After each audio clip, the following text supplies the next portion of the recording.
Boa noite a todos. Boa noite. Agradeço a oportunidade de estar aqui no primeiro dia da novena de Natal, os 9 dias que precedem o Natal, para fazermos algumas considerações que sejam úteis para mim e também para vocês. Naturalmente, falar de Natal,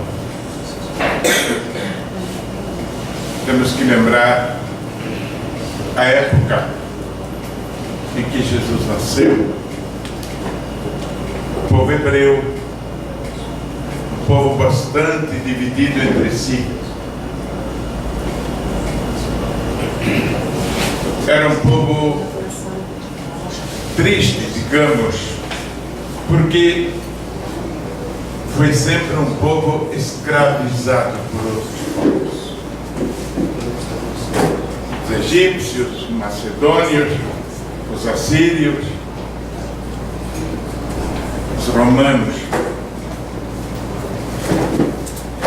E eles, através de seus profetas, acreditavam muito na vinda do Messias, um homem poderoso que os pudesse guiar.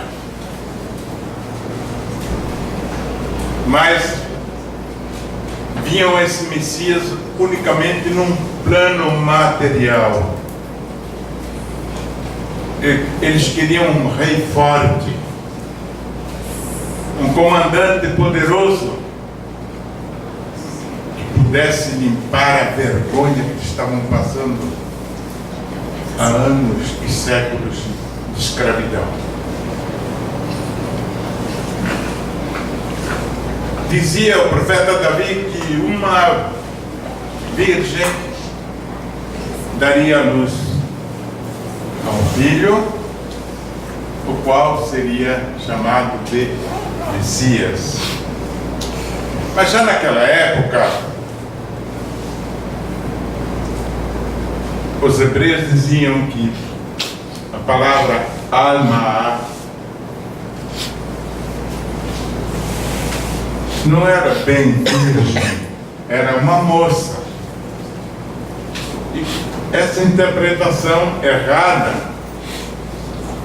passou-se para a história como uma virgem daria à luz a esse Messias, sem a participação evidente do sexo humano. Isso também tinha acontecido no Egito. Ibis dera à luz milagrosamente a Horus e em outros países. Então o povo acreditava na vinda desse Messias. Hoje, o que nós acreditamos? As crianças pensam num presentinho, festas, ceia de Natal, alguns presentes, mas é o único aniversariante. Natal seria o aniversário de Jesus, que não se olha para o aniversariante, se olha para outras coisas, se esquece dele. Eu acho que eu vou, no fim, concluir a palestra, que o mundo é uma consequência daquilo que os homens na sua consciência pensam. Bom, vamos ver a família de Jesus. Voltamos atrás. Nós todos ainda acreditamos, por causa de São Francisco, que Jesus nasceu num presépio, com gado, fazendo questões de botar porção de coisas, mas isso tudo foi folclore, adicionado durante os tempos, a partir do ano 1000, depois de Cristo, depois do nascimento dele, através da figura santa de Francisco de Assis. José era viúvo de Débora, tinha falecido, tinha 3 filhos. Maria era filha de Joaquim e Ana. Ela tinha 16 anos quando seus pais morreram, 2 meses de diferença um do outro. E foi assim, educada por um primo do pai Joaquim, que a colocou no templo, onde ela, com um grupo de jovens,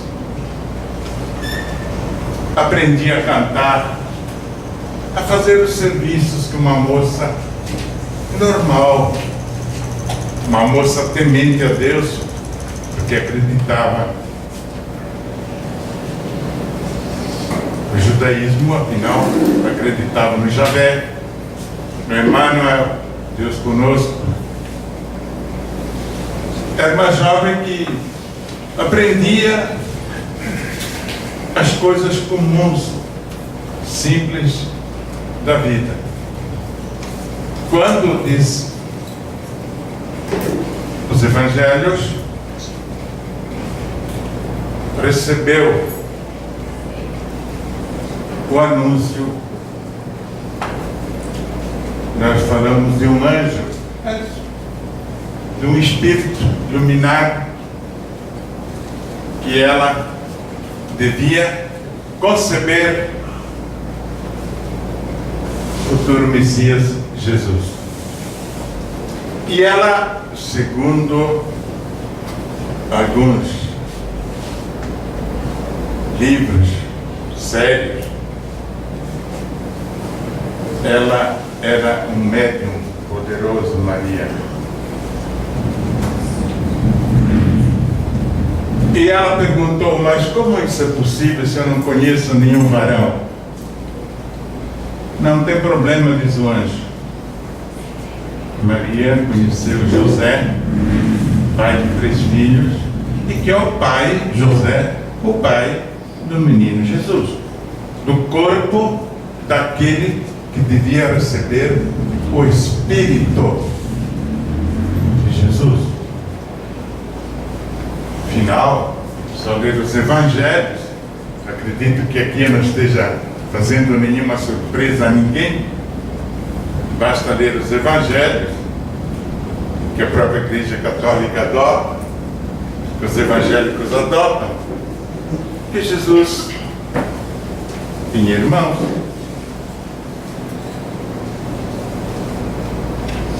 Olá! Alguém dizia para Jesus: lá fora estão teus irmãos, tua mãe, te procurar. Isso está em Lucas 3:32. Em outro lugar, depois das bodas de Canaã, onde dizem que Jesus fez a transformação da água em vinho, mas precisa bem compreender esse caso, que Jesus não fazia milagres desse tipo. Uma pessoa normal, porém com grandes poderes.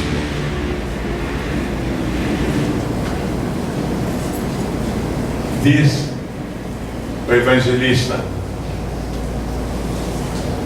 Mateus: daí partiram ele, seus irmãos, suas irmãs e os discípulos para Cafarnaum. João, o outro evangelho, no capítulo 13, 55, 56, diz: depois que Jesus discutia com o pessoal sobre as profecias, sobre a religião, sobre coisas do judaísmo, a turma perguntaram: mas este senhor, esse rapaz aí, não é filho do José Carpinteiro? Não é sua mãe Maria? Não são seus irmãos Tiago, José, Judas, Bernadette, Maria? Não são suas irmãs? Então não é novidade para ninguém. Por que a igreja ou os monges tanto tempo quiseram dizer que Jesus nasceu por obra e graça do Espírito Santo, que houve uma intervenção divina? E é claro, agora jamais Deus faria que alguém viesse a esse mundo sem passar pelo sexo. Se alguém contar outra coisa, está faltando com a verdade. E por que os cristãos antigos acreditavam nisso? O Evangelho de Filipe diz assim: muitos crentes pensam que Jesus nasceu virgem, literalmente, sem a participação de um homem. Mas eles estão errados.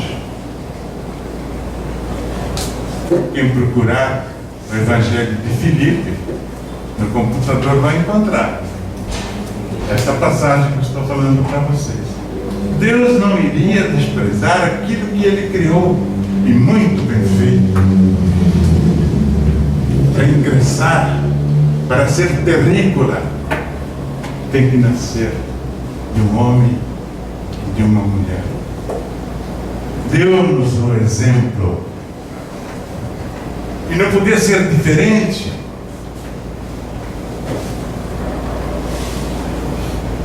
Eu estava falando de Maria. Diz o Evangelho de Lucas que houve um recenseamento e José e Maria pegaram um burrico e foram de Nazaré a Belém para fazer o recenseamento. E, segundo a tradição católica, procuravam em vão um lugar para dormir e não acharam, encontraram uma manjedoura. Me parece, e tenho certeza disso, que eu também estudei exegese, que houve um enfeitezinho ali por alguém, umas mudanças neste Evangelho, porque não houve nenhum recenseamento naquela época. Todos os escritores de história atestam que não houve nenhum recenseamento. Por que José levou Maria de Nazaré a Belém? Porque José, ela tinha uma prima que era perita em delivrâncias. Delivrância, uma palavra do francês, que significa perita em partos. Então José, homem prudente, normal, como qualquer um de nós, faria o mesmo. Levaria a sua esposa, queria ter um filho, para uma casa de alguém que conhecia a arte da delivrância, como era conhecida. Afinal, a arte do parto. E não é fácil, tem que entender alguma coisa. E a casa onde Maria se hospedou era uma casa simples. Na verdade, a casa servia também de cerca, porque do outro lado era pasto. Simples, muito simples. Ali nasceu Jesus.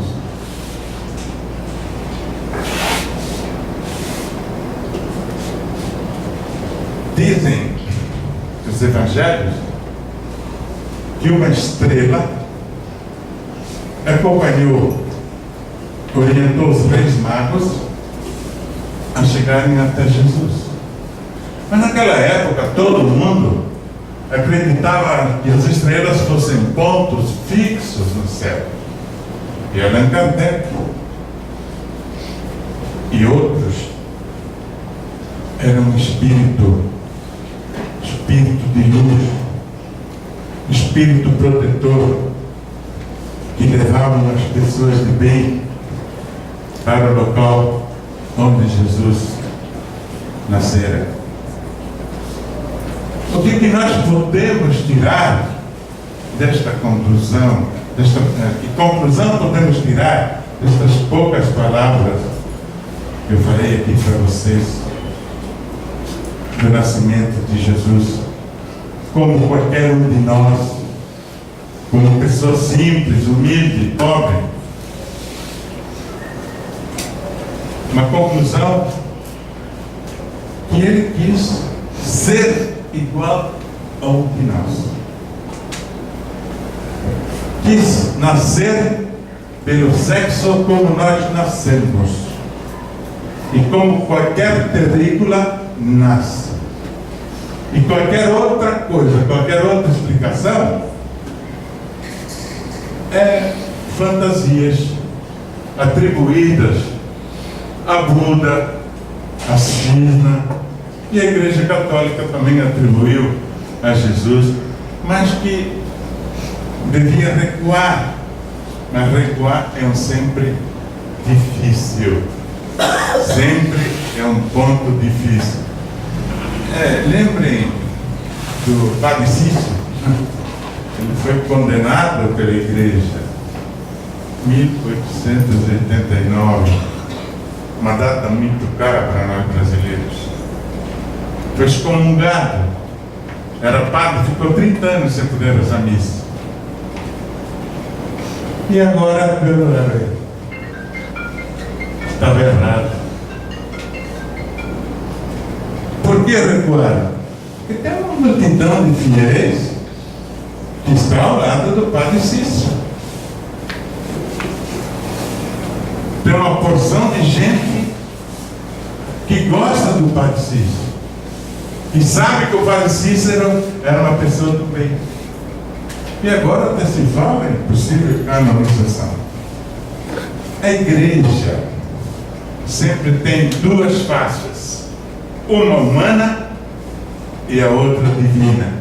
E muitas vezes na história prevaleceu a face humana, a face do interesse, a face dos imperadores que comandaram o cristianismo, a face de Carlos Magno, que foi coroado imperador em Roma no ano 800, a face de tantos reis e rainhas que ficaram ao lado da Igreja durante séculos.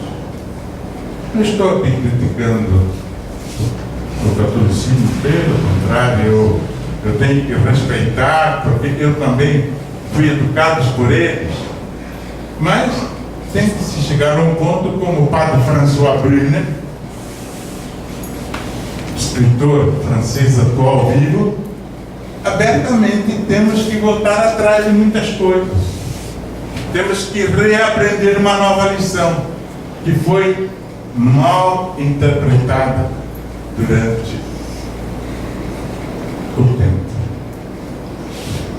Atualmente teria muitas outras coisas, mas não me cabe aqui, a não ser uma conclusão muito importante para nós.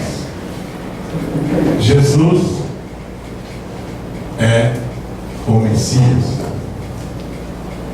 Allan Kardec é muito claro para nós espíritas. Messias não como libertador, não como salvador, não como alguém que veio aqui para nos salvar, para nos perdoar, para tirar os nossos pecados. Não. Mas como alguém, como enviado, que veio a esse mundo a dizer: meu filho, tu estás de passagem por esta terra. O nosso reino não é daqui. Bem-aventurados os simples, os humildes, os pobres. Amai-vos uns aos outros. Não julgueis para não seres julgados. Fazei tudo o que vos disser, mas lembrai-vos sempre: perdoai os vossos inimigos, amai-vos mutuamente.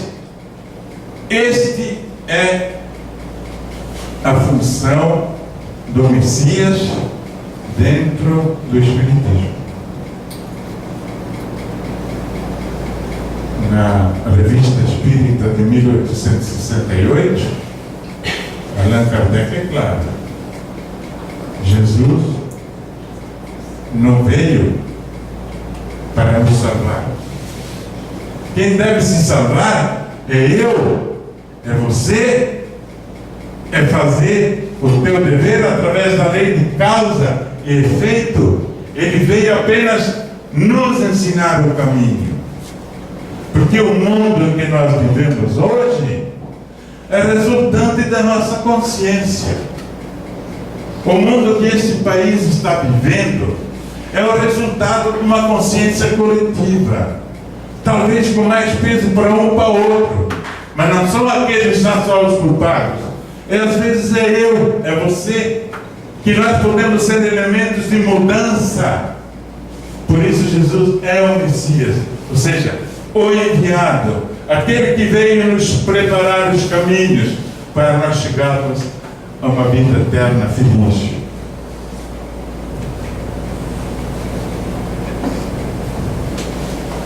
Eu, há pouco tempo, não é de muito tempo, estudo Espiritismo, mas o Espiritismo traz algumas verdades cristalinas para nós. Vê Jesus como uma figura humana, como um espírito altamente qualificado, mas como um espírito que veio a dar uma mensagem: fora da caridade não há salvação. Fora do amor, da caridade, não há salvação para ninguém. Que o Natal seja o segundo nascimento. Que o Natal seja para nós uma data especial, para nós espíritas, para nós cristãos, uma data de transformação, uma data de mudar o mundo que está em meu redor. Este é o papel do Messias. Não é o Messias que os hebreus esperavam, um lutador, um homem que salvasse a pátria, não. Salvasse o ambiente onde eu vivo, onde eu trabalho. E qualquer um de vocês, qualquer um de nós, pode, deve fazer essa missão pelo Natal. Não basta comprar presentes, boas festas de Natal, cartas, cartões, não sei lá o que, felicitações, mas é preciso uma mudança, um ponto de vista diferente, que essa vida é passageira, que nós temos uma outra vida. Isso é que nos faz mais felizes. Isso é que dá mais sentido à minha vida, à tua vida.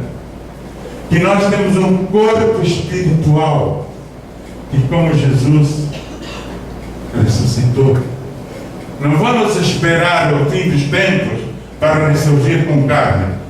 Nós temos um corpo espiritual e um corpo material.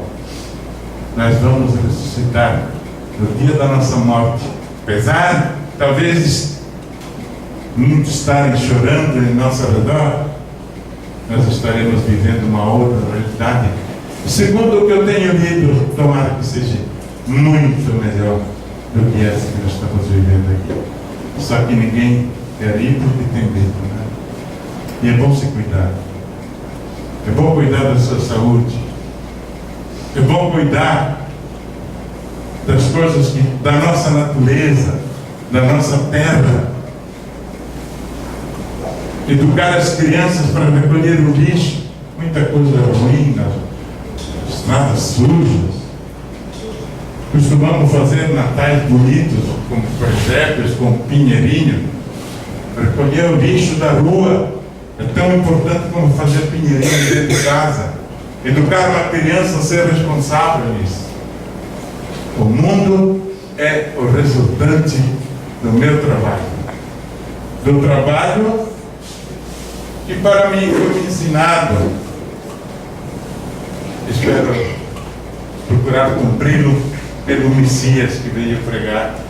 Não fez igreja, não criou padre, nem bispo, não batizou ninguém. Só disse algumas verdades muito fortes. E eu termino aqui dizendo: neste Natal, que nos amemos uns aos outros. Bom Natal para todos nós.